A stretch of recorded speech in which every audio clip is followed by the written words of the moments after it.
Hi, my name is Steve Sellers. I'm the Executive Vice President, and on behalf of the Global Executive Team, I want to welcome you to being a part of the global leadership, and specifically to the part of the process called New Global Leaders Orientation.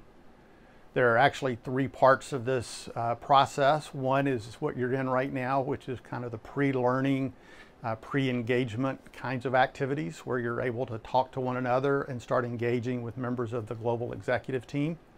The second part happens in October, where we're all together here in Orlando for 5 days, where you'll engage with the entire global executive team as a part of that orientation week.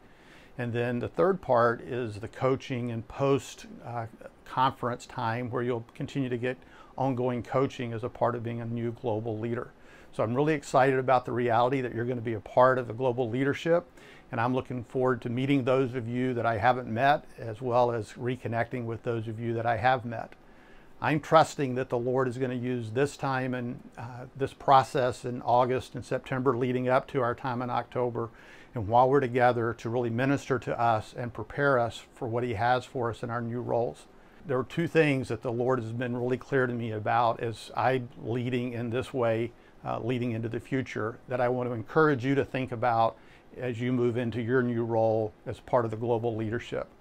The first thing is that the Lord impressed upon me is that we have to lead from a place of surrender. It's not about the position, it's about making sure that our lives are fully surrendered to Jesus, and we're submitting ourselves to walking with Him in dependence upon Him and His Holy Spirit, so that He can bear fruit through us as we walk in a manner worthy of His calling and of who He is, as He talks about in Colossians 1.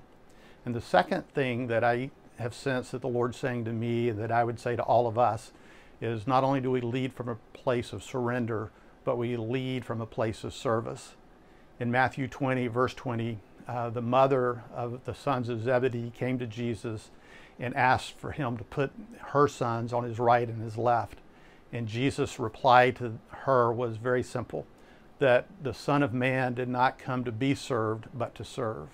And as we move into positions of different levels of leadership, we're not here to be served and to be catered to as leaders, but in our leadership roles, we're here to serve one another and to serve the people that God has entrusted to us. So I'm looking forward to being with you face to face. I'm excited about what you're going to get as you engage in this process over the next couple of months. And I'm looking forward to seeing how God's going to work in each of our hearts as we fall more in love with Jesus, live lives of surrender, and live lives of service in the roles that He's called us to. I'll see you in October.